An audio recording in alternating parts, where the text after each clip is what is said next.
नवांगतुक police commissioner IPS Akhil Kumar ने लिया charge. दोनों ज्वाइंट सीपी सभी डीसीपी के साथ सर्किट हाउस में की बैठक। सभी अधिकारियों से बैठक के बाद मीडिया से भी हुए रूबरू।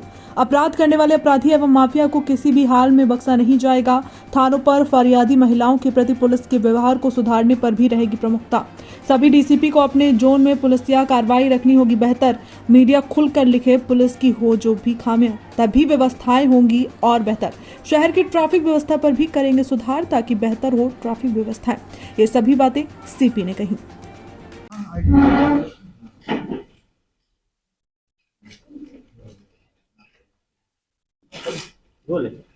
सब बताइए अपनी प्राथमिकता है जो भी। देखिए, सर्वप्रथम मैं प्रदेश सरकार का आभार व्यक्त करना चाहूँगा कि कानपुर जैसे प्रसिद्ध शहर और प्रेस्टिजियस सिटी में मुझे आप लोगों का सेवा करने का अवसर मिला है और अभी मैंने थोड़ी देर पहले यहाँ का कार्यभार ग्रहण किया है। कानपुर कई कारणों से प्रसिद्ध रहा है। औद्योगिक शहर के रूप में जाना जाता था और एक इंस्टीट्यूट है यहाँ पे आईआईटी, जो मैं भी चूँकि आईआईटी का छात्र रहा हूँ तो उसके लिए बहुत बड़ा सम्मान है। देश का सबसे प्रेस्टिजियस इंजीनियरिंग कॉलेज है, वो है यहाँ पे। और कई अन्य कारण है, गंगा का तट है, मैं भी गंगा के किनारे पैदा हुआ हूँ तो एक उससे मेरा इमोशनल कनेक्ट बनता है।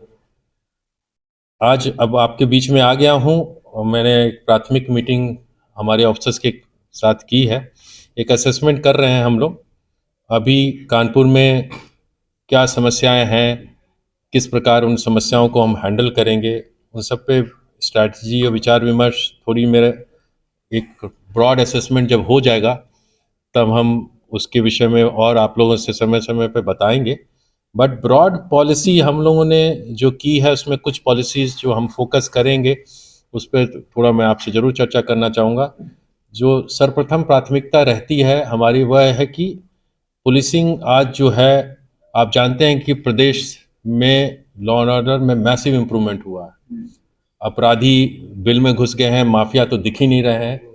तो पुलिस को एक ब्रीदिंग स्पेस मिला और उस ब्रीदिंग स्पेस में हमें ज़रूरत है कि वह जनमानस जो गरीब है और असहाय है और थानों पे जाती है और संभवतः उनकी सुनवाई नहीं हो पाती है, ऐसे लोगों की सुनवाई हो, इनका सम्मान मिले।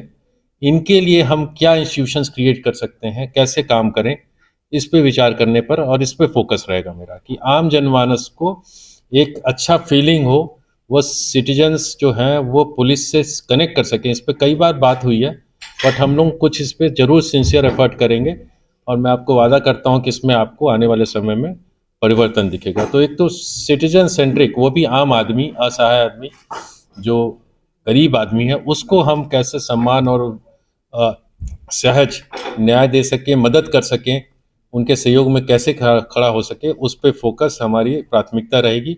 उसमें वो जन सुनवाई का हमारा मैकेनिज्म हो, हमारा आउटरीच मैकेनिज्म हो, कैसे होगा उस पर हम लोग फोकस करेंगे। नंबर एक, कानपुर पुलिस सबसे अच्छा काम कर रही है, लेकिन आ रहा हूँ मैं आपके बारे में, आपके प्रश्न भी लूँगा।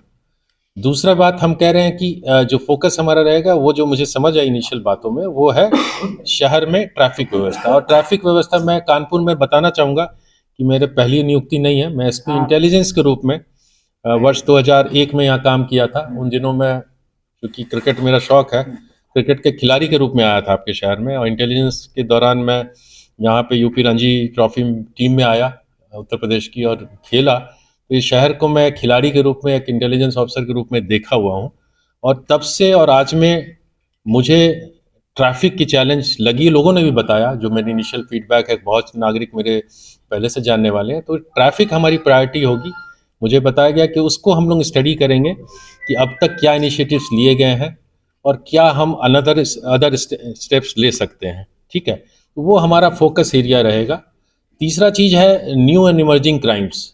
अभी आपको मालूम है कि साइबर क्राइम्स एक न्यू एंड इमर्जिंग क्राइम्स है, और यूज़ ऑफ टेक्नोलॉजी। अब टेक्नोलॉजी का प्रयोग साइबर क्राइम्स को रोकने के लिए या बेटर पुलिसिंग करने के लिए, आईआईटी के होने से हम कैसे उसको लिवरेज करें बेटर पुलिसिंग के लिए टेक्नोलॉजी का, बिकॉज मेरा टेक्नोलॉजी का बैकग्राउंड भी है, तो हम बेहतर टेक्नोलॉजी का पुलिसिंग में और जन डिलीवरी सिस्टम इम्प्रूव करने पे कैसे फोकस करें, क्या क्या कर सकते हैं, इस पे हम लोग विशेष प्रयास करेंगे। और न्यू एंड इमर्जिंग क्राइम्स में जो हम कह रहे हैं कि ये एक साइबर एरिया है, वो इंपॉर्टेंट एरिया हो जाता है, उस पर हमें फोकस करेंगे। अगेन मैं कहता हूँ जब ट्रेडिशनल क्राइम जाएंगे, जो माफिया और अपराधी हैं वो हमारे नज़र में रहेंगे। ये शहर कम्युनली सेंसिटिव है, उन पे हमारी पैनी नज़र रहेगी। हम जो ट्रेडिशनल मेथड्स हैं और जो स्ट्रॉन्ग मेथड्स हैं वो लगातार अपराधियों के विरुद्ध, और जो माफिया अपराधी अगर कोई सर उठाने की कोशिश करेगा तो उस पर कोई भी कठोर कार्रवाई करने से हम लोग पीछे भी नहीं हटेंगे। But at the same time मैं फोर्स से भी कह रहा हूँ कि 99% शरीफ लोग हैं समाज में, उनके साथ हमें व्यवहार अच्छा करना है, उनसे हमें कनेक्ट बना के रखना है। तो ये ब्रॉड प्रिंसिपल मैंने आपसे शेयर किया। बाकी इसकी स्ट्रैटेजीज और डिटेलिंग में समय समय पे वंस मैं थोड़ा असेसमेंट कर लूँ, अगले 2-3 दिन मैं सोसाइटी के डिफरेंट सेक्शन से बात करूँगा, आप लोग से भी इंटरेक्ट करूँगा और थोड़ा सेंस लूँगा, और उसके बाद मैं उसके लिए क्या स्ट्रैटेजीज बनती है उसको लेके आके आपके बीच में आऊँगा। तो ये मेरी मुख्य बातें हैं। मैं आप अपने प्रश्न पूछ सकते हैं।